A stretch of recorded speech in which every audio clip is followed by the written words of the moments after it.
Hello, I say what? Oh, this is Brian.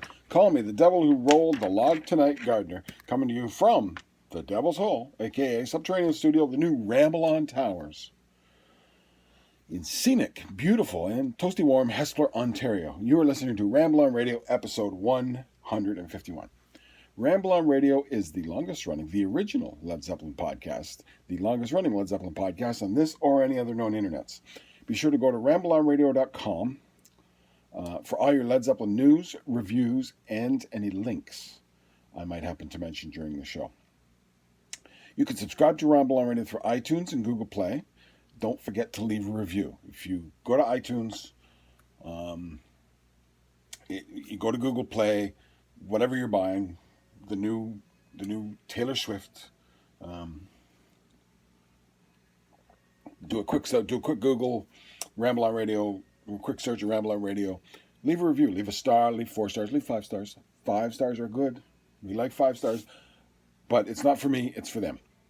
The more people who review it, good or bad, the higher it shows in their algorithms, and that helps other people to find the podcast. But yeah, 5 stars is better than the 1 star. Just saying, because other people see 1 star and they go, maybe I won't go to that podcast. It is available on the Podbean app at I Am Brian Dammit. Podbean has a streaming service now. You can download or you can just stream it in your car that way. You can also listen on Stitcher Radio, and don't forget to check out Ramble on Radio on YouTube, where this video will be, and we'll get to that in a second. Also follow Ramble on Radio on Facebook and at Ramble on Blog on Twitter. Hey, if you're on Twitter, let me know, because I'm thinking of killing the Twitter handle. So if you're on Twitter and you don't want me to kill the handle, just let me know. Just tag me in a post, say hi. And if I get a few or enough of those, I'll keep her going. All right, so first off, YouTube, last episode, number 150. Apologies, that got missed on YouTube. The reasoning being I was about 10 minutes into the podcast, and I wasn't sure if the volume was recording on the phone that I used to record the videos. And I went to check it and ended up turning off the video. So instead of starting all over, it got canned for that one. So you're going to have to go to Podbean, Stitcher, stream it, or go to Apple, Google Play, and download it if you want to hear episode 150. Okay, the intro music, for those not on YouTube, was Nobody's Fault But Mine from Falconer Theatre, Copenhagen, July 24, 1979. That was 40 years ago, yesterday. That was also my 16th birthday. So, boy, we didn't know Led Zeppelin was, nobody knew. We knew about the Knebworth shows coming up. Nobody knew, and we're going to get into this a bit, but nobody knew about these Copenhagen warm-up shows. Because, my 16th birthday, when people were saying, what do you want for your birthday? Had I known, had it actually occurred, you know what, it wouldn't have occurred to me.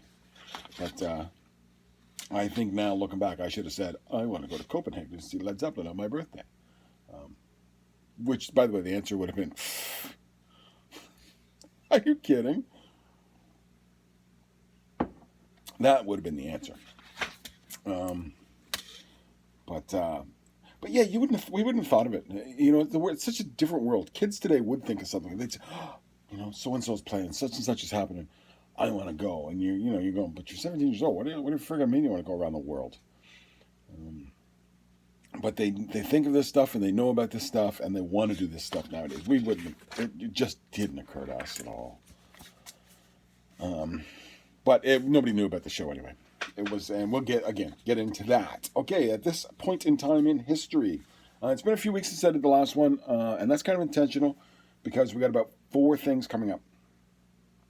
We got the Falconer Theatre shows, the warm-up shows for Knebworth. We got the 2 Knebworth shows, plus we have In Through the Outdoor, all 40 years ago within the next 3 or 4 weeks. The thinking is I'm going to roll off 4 podcasts in the next 4 weeks. 4.5 weeks maybe. I'm going to try to hit close to the dates of the shows. So the next one will be August 4th and August 11th. And then In Through the Outdoor we'll talk about. It's possible that, of course, it'll be 3 shows. Possible that the Knebworths really only merit 1 show between them. I haven't dug into the information enough to find out what I think on that, but we'll get there. And a lot of it could depend on what happens between now and then within the world of Led Zeppelin, because if there's lots happening, then I'm having a blank-out moment. Yeah, if there's lots happening, then that makes a longer podcast before I even get to the Knebworths. That might turn it into 2, whereas if there's nothing but the Knebworths, I might find it's only a 1.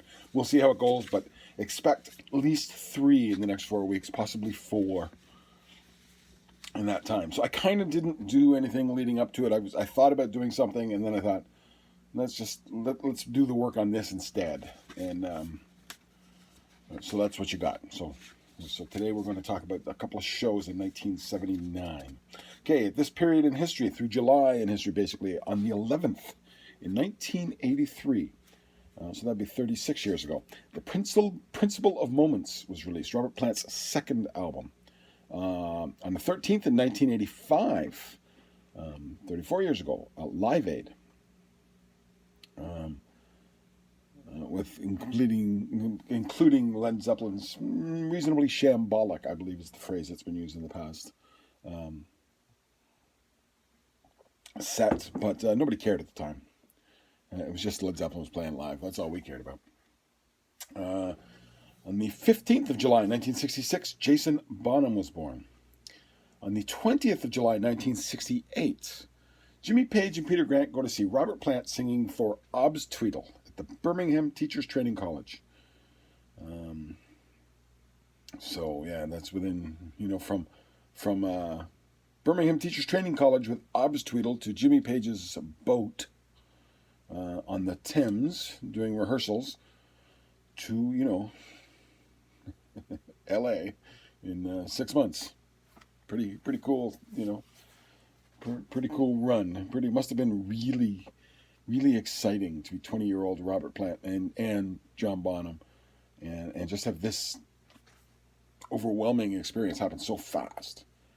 On the 23rd of July, 1977, lots of 1977 stuff happened in this period of time.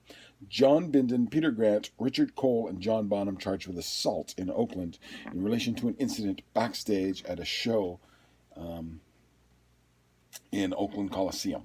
On the 24th of 77, the next day, they performed again at the Coliseum, and it would be their last show in America. And on 26th of July 1977, of course, Carrick Plant passed away. May he rest in peace. Carrick was, 6, 8?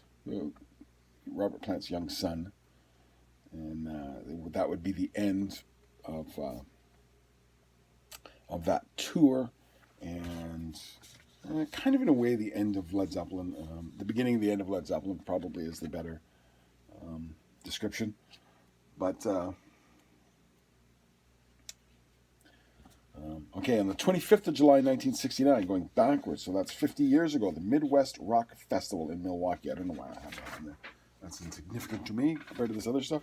The 27th to 29th of July 1973, the Madison Square Garden shows, the famed Madison Square Garden show that were recorded for the movie and album The Song Remains the Same.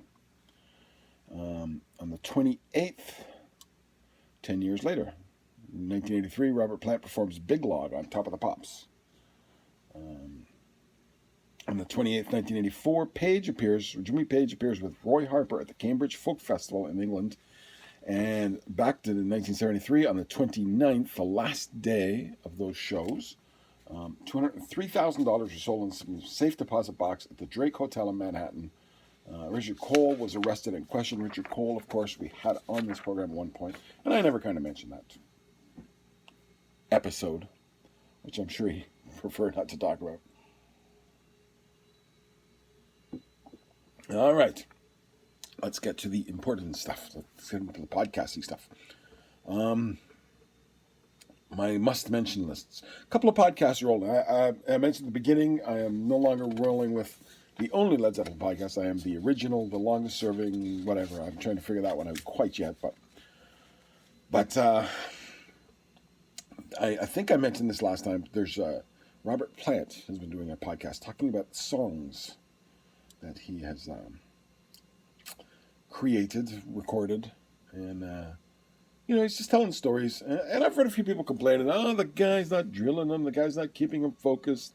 I wouldn't want the job of being the guy who interviews Robert Plant every week about whatever, about almost anything, because Robert Plant has one of those minds that goes off on tension. He doesn't have a linear mind. He has a very wavy. I don't know what's non-linear, I guess, but he's a bit outside the box, and when he gets talking, he can go off in tangents quite enthusiastically. And of course, he's doing a weekly podcast with you, where he's basically you're just prompting him. Your job is not to keep him in track so much as to prompt him. And if you try to contain him too much, then the podcast will end, right? He's doing this because he thinks it might be fun. The minute it's not fun. But I have heard some criticisms along those lines, but, look, it's Robert Plant telling us about the songs. And if the information isn't as detailed as you would like, too bad, first off. Second off, I would say if... I honestly don't have an answer to that. Robert Plant's telling us stories about the songs. Stop complaining. It's the kind of thing we've wanted for years from guys like this. And so anyway, he's done 4. The last 2 have been on Achilles' Last Stand, which was reasonably interesting, and Like I've Never Been Gone from his first album. And it was probably the most cohesive. It feels like the podcast is coming into its own a bit, and that Plant is starting to figure out, okay, pick a song, talk about it, stay on topic a bit. Whether he'll hold to that formula or not, I kind of doubt it. He just is not a guy who stays on topic and these sorts of things. He likes to wander, and you're just going to have to, I guess, accept the wandering as part of it, or don't bother. Okay, Art of Markness. We've talked about Art of Markness way back when. He's doing and he talks about, maybe it's a Led Zeppelin podcast, maybe it's not a Led Zeppelin podcast. Maybe it's more of a Jimmy Page podcast, but he really talks about the live shows and the bootleg material that's out there. He's a big collector, a big fan of bootleg material. And he knows about this stuff in ways I don't. For instance, others, there are people who are just into this. I'm not. And ask me about, I don't know, one night to another, and I have a really hard time telling you what the difference is in the shows, or telling you which one, off the top of my head, which one's better, or, which one's got a good recording. I'm terrible for that sort of stuff. He's not.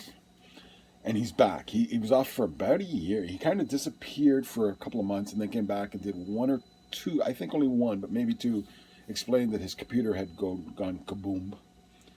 And didn't get a new one for a period of time. So he's finally back on track, and then it didn't get back on track. And as somebody who does a podcast and has taken some pauses, I can tell you this is what happens. You get out of the habit. And you try to get back, and you try to put yourself back into it, and it becomes work. Until you get into the kind of habit, once you get into a flow of doing it, it's no longer as much so work, just because your mind's always on it a bit. So when something comes up, you pen it down, you make a note, and it's all, you go to do your stuff, and it's all there already, amongst other things. But it's just, yeah. So anyway, he kind of did 1 or 2 and then disappeared again. He's done some excellent ones on Jimmy Page's early solo years, like the early 80s and stuff. And he's done 2 recent ones on, no, he did 3. Okay, I did write it down. I thought I did. So he's back. Since July 4th, he's done 3 episodes. One on the 77 acoustic set, which is kind of a neat theme. One on How Many More Times from Montreux, 1970. My computer actually corrected that to Montreal, but it's actually Montreux. 1970. And then the Fillmore, April 27, 1969 show. And I haven't listened to that one yet. That did come out last week. I have not got to listening to it yet. The other two were very good. And I'm actually going to mention him again later on when we talk about the fact, because his very first episode was on one of the Falconer Theatre shows in July 24th, my 16th birthday, 1979 show. So we'll get to that a bit. This makes 12 episodes total he's done, and 3 of them this month. And he's only been doing it about 3 years. So, but that is the way it rolls sometimes, and it's good to see him back. He's really informed on what he does, and he keeps them nice and tight. Unlike me, who rambles on for 40 minutes to an hour, he kind of keeps them at 20 minutes, and plays you a song or two in there. So, good to see him back. All right, Jimmy Page has released, I don't know if I've mentioned this yet, and it's been out there for a while, a new book, a new Genesis big book, much like he did the Jimmy Page, but Jimmy Page originally with Genesis, and you got the Masters edition or whatever it was, and this edition, and they were signed in limited numbers, and there was £1,000 for this and £400 for this, and the same thing has happened here. It's called an anthology. There is an edition out. It's available for pre-order right now. 2,500 copies at £395 sterling. Get it now while the pound's still up. Just saying. Who knows what the pound's going to do once the Boris pound comes into play. Who knows? Will it go up or will it go down? That is what, as it currently stands, about $490 US, 440 euros, or 647 Canadian dollars. And here's what they say about it. The new signed limited edition the new signed limited edition documents Jimmy Page's musical career through selected material from his rich personal archives. Jimmy Page, the anthology, is narrated entirely in Jimmy Page's own words and includes contextual photography spanning 6 decades. Already sold out in the super duper edition. That's my quote, because I don't know what the original edition was. It was about €1,000, and it went in a day. There was only 100 of them or 50 of them or something, and it disappeared fast. And again, it's like the other one. If you really want to spend the money, you'll get a collector's edition that's excellent. If you want to wait a couple of years, probably there'll be a release that's more to your budget, more to my budget for certain, and possibly more significantly more to my wife's budget in a couple of Christmases. So that's that's out there. If you want to get it, it's Genesis Press. I wonder. I had it up, so let's see if I can get it fast. Genesis Publications.com, and it's Genesis, like the first book of the Bible, -publications.com. And then, book Jimmy Page, blah, blah, blah. But if you go to GenesisPublications.com, you're bound to come up with the book. It's not coming up. Interesting. All right, and then onwards to today's topic. The topic is the warm-up shows for the 1979 Knebworth performances. These warm-up shows they're interesting little tidbits of history. I mentioned earlier, nobody knew about them. And that's a factual statement in that they were, we're in Canada, and we didn't know what was going on in Europe that much anyway. But we never heard word. Never heard. I was years before I knew anything that these shows ever existed. As far as I knew, for most of my adult life, they played 2 shows in 1979. And I was a Zeppelin fan then, and I actually almost made it to the first Knebworth show. I was kind of, let's say, a delayed flight away.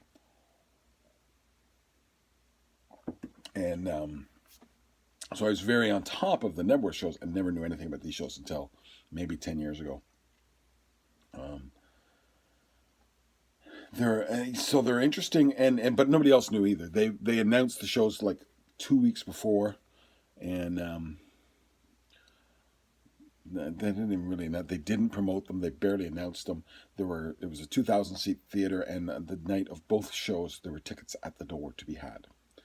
So they just kind of, and all they wanted to do was test out the band, warm up, test out some of the songs, and that sort of thing. So it wasn't about let's get a big sellout. It was small theater. Let's see how this works.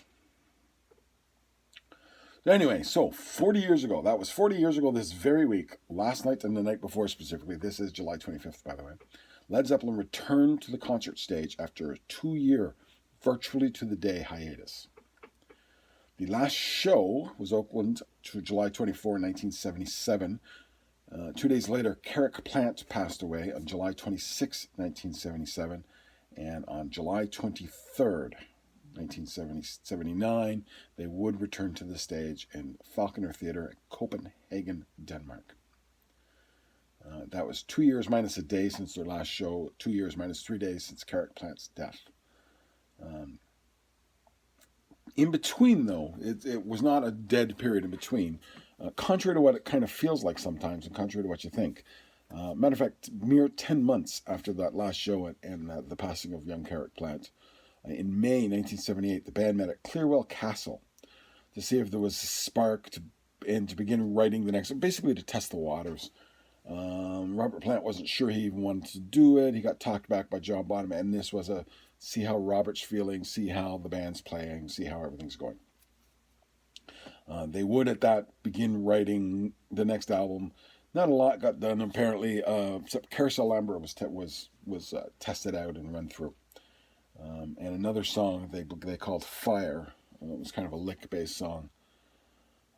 But ultimately, that sessions, that couple of weeks, would lead to In Through the Outdoor. In between May 1978 and November, when they started recording, there were several appearances by members of the band. I'm not going to get into the details on them. Robert Plant was most commonly. They did things like, as a group, they actually played Richard Cole's wedding. Robert Plant popped up at Dave Edmunds' concerts, 2 or 3 of them, I think, and other such shows like that. There were, and I'm trying to think, it was before or after. I think it was after they went to Stockholm and recorded the album that John Bonham and John Paul Jones appeared on Paul McCartney's Rockestra, which would appear on his Back to the Egg album. So there was lots of little appearances. There was interviews too. There was TV appearances. There was a lot of little, they were kind of coming back out, but slowly, piece at a time, the odd guest appearance. And especially Plant. Plant seemed to be kind of out there, getting out there a bit, but just a bit. On November 6th, the band met in Stockholm. November 6th, 1978, that is. The band met in Stockholm at ABBA's Polar Studios. They did recording sessions for In Through the Outdoor on these, and they did Monday to Friday sessions, flying in on Monday morning, flying out on Friday night, returning to England for the weekend, and then returning to Stockholm again each Monday. By early December, basically 4 weeks, they recorded the album and had basic mixes and whatnot done. In early 1979, John Paul Jones and Jimmy Page would return to Polar Studios and complete the album, finish the mixing, and complete the album. On May 22nd, so what have we got in there? We got there was Richard Cole's wedding. There was a Bad Company appearance. I can't remember who appeared with them. And Richard Cole's wedding was a joint wedding with a drummer from Bad Company, and so forth. So there was lots of little appearances in there. And then on May 22nd, Anne Nightingale on the Old Grey Whistle Test, which was apparently a rock and roll show, announced the first Knebworth show on August the 4th, and how you could get tickets, etc., etc., etc.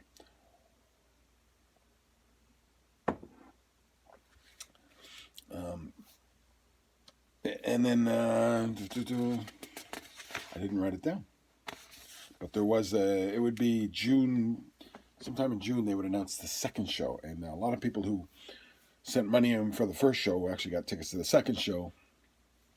There was 100,000 people expected at the shows, and 115,000 people sent for tickets to the first show, and again 15,000 people got tickets to the second show, many of which were returned actually, because it's not always convenient for somebody. Somebody says, I can go to a concert on that day. I can go to a concert tomorrow. Let's go to a concert. Me and you go to a concert, right? And then you say, wait a minute, it's next Friday. She's sorry, I guess I'm not next Friday. So they ended up not. They ended up. The second show was a bit of there is and was debate about how many showed up at the second show. But anyway, prior to Knebworth, we'll talk about all that next week or the week after. Prior to Knebworth, there would be 2 warm-up shows in Copenhagen on July 23rd to 24th, 1977. The shows were announced but not promoted only 2 weeks before the seats were available at the door. I went through this. The seats were available at the door for both shows in the small 2,000-seat theater. The venue, being small, couldn't handle the band's lighting rig, and they were blowing transformers, and they had to bring in generators and stuff apparently to handle. And they had really bad technical problems, especially the first night. They ended up not using the whole lighting. They wanted to test out the entire lighting rig that they were going to use at Knebworth. They ended up not being able to. The 23rd show is kind of littered with all sorts of little technical problems, and it was delayed quite a long time. It didn't end until 1 a.m. I'm guessing the original ending time is 10:30, 11. So you can think about maybe a 2-hour delay. One of the songs that wasn't played was 10 Years Gone. They had technical problems with the acoustic guitar and the pedals during Knebworth. They didn't play it the second week, I think it was, because of all the tech problems. The first week, and you wouldn't think some Moog pedals. I mean, Geddy Lee used them for years, right? He traipsed around America with these friggin' pedals in '77. And the triple neck was just a guitar.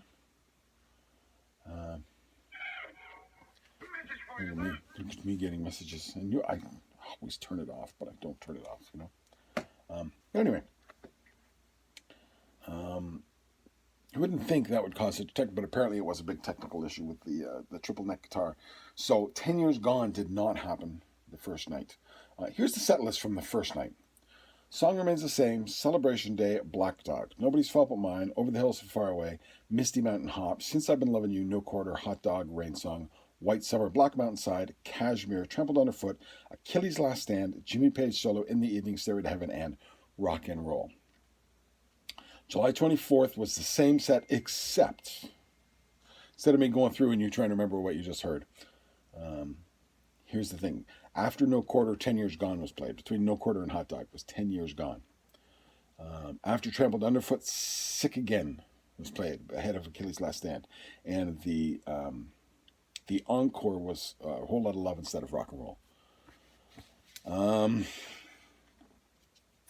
So the encore, during the Knebworth shows, the encores were Rock and Roll and Whole Lot of Love. So obviously they wanted to test out both songs, but not at the same time. And I think on the second week at Knebworth, I think they also threw Communication Breakdown in, and I think it was inaudible. By that I mean one they called out. Yeah, audibles. Here's one of those American terms that I bet you British people don't use. It's a football thing, actually. The quarterback, they go in the little huddle, and they talk about, okay, I'm going to throw the ball to you, but you run really fast up that way, and they'll think I'm throwing it to you, but I'm going to throw it to you. And then he'll get in the huddle, and he'll see the defense is, the defense is all over the guy. They're all their linebackers are on the side, the guy I was going to throw to, so he'll call a different play when they're lined up at the line, and that's called an audible, just because he audibly calls the play. So, and Bruce Springsteen is world renowned for calling audibles mid-sets. So I think in the Knebworth show's communication breakdown was played on one of the two nights, and I believe it was an audible. So rock and roll first night, Whole Lot of Love. Second night, Whole Lot of Love was a much shorter version, a much tighter version than they'd done previously. No medley, no long elongated solo parts. Just it was kind of a 2.5 minute piece, and they would stick with that through the Knebworth shows and the 1980 tour as well. They kind of kept it a little tighter than it had been previously on Whole Lot of Love. Sick Again, you'll note, was not played on the 23rd. I don't know why. Some differences from the 77 shows. This is basically the 77 set list, but some stuff. Celebration Day returns to the set for the first time since 73. Black Dog was an encore in 75 and 77. It returns to the main set. It hadn't done so since 1973. Misty Mountain Hop is back. I think they played that in 74 at some shows.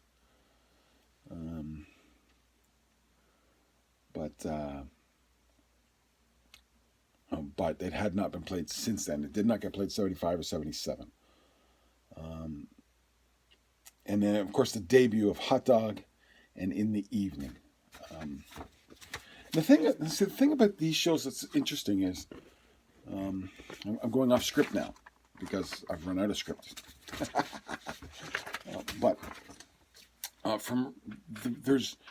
They're well recorded.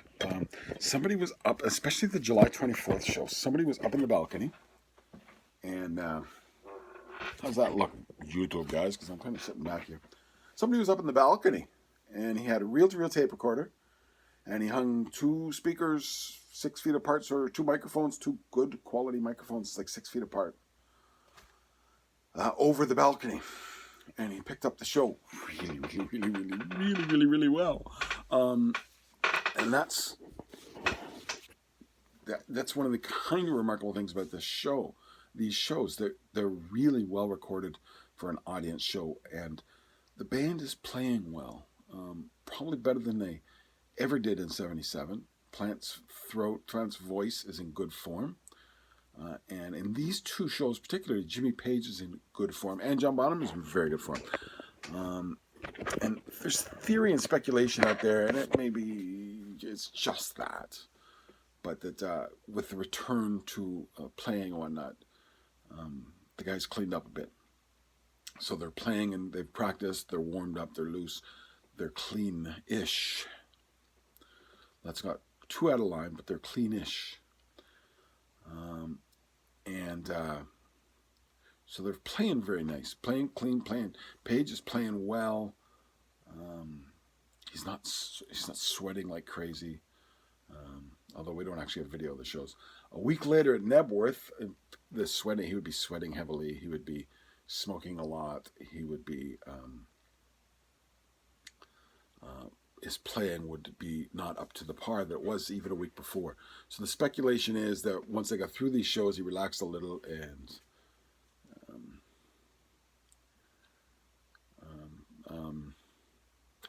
took to his habits.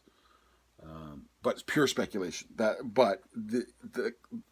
It's as good as he's played for a long time in these shows. He really is on form, as is the rest of the band. John Paul Jones has introduced his new Yamaha keyboards in these shows, and they sound so much better than that the Mellotron actually did. The Mellotron could be really buggy. It had tapes in it, and those tapes could speed up and slow down, and it could get really wonky. The synthesizer was a much better product for live performance. So they're really good shows, and we have good records of them. And as I mentioned, Art of Markness in episode 1, he actually deals with the show on the 24th. He talks about how well they played. Oh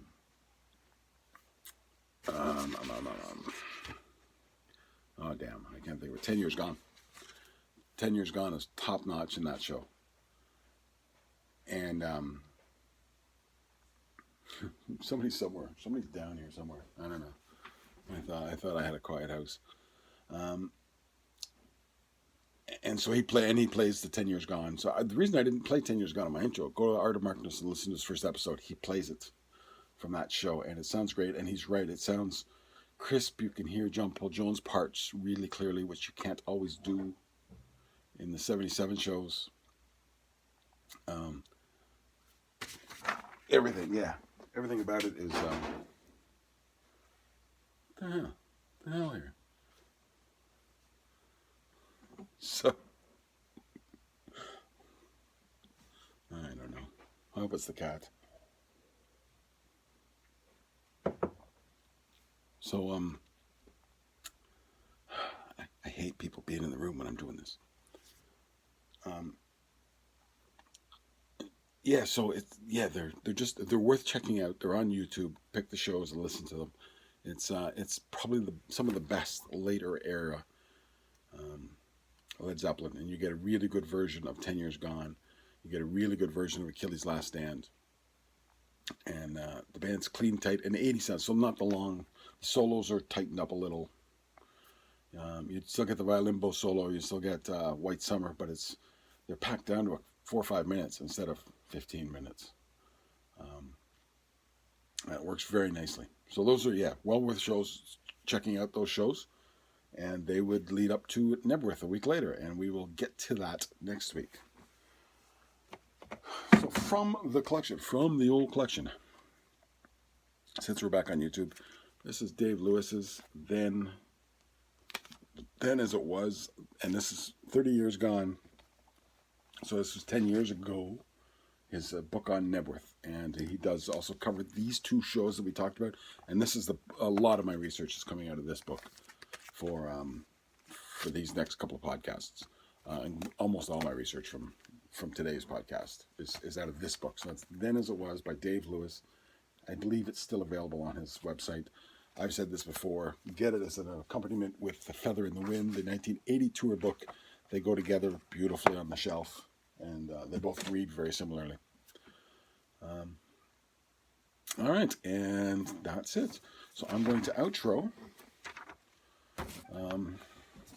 with the other half of, what the hell was I playing? Do you remember what I was playing? I don't know anymore. I don't know anything anymore. So, I've been throwing out my notes as I go, and I don't have, what was I playing? Oh. But it was nobody's fault but mine. From July 24th, that's going to be my outro. And that's it for Ramble on Radio, episode 151. Check out rambleonradio.com for notes on this week's podcast, Led Zeppelin news reviews, any links mentioned in today's podcast. Follow Ramble on Radio on Facebook and at Ramble on Blog on Twitter. You can subscribe to Ramble on Radio through iTunes and Google Play. If you're on Google Play or iTunes, leave a review, please. It helps. Listen to it on Stitcher Radio. Download it from I Am Brian Dammit on Podbean. Check it out on Podbean's app. You can stream it on both Stitcher Radio and the Podbean app, and check it out at Ramble on Radio on YouTube, where this episode will appear tomorrow. Thanks for listening to Ramble on Radio, episode 151, and we're coming at you with Nobody's Fault But Mine, July 24th, 1979, the picking up after the break.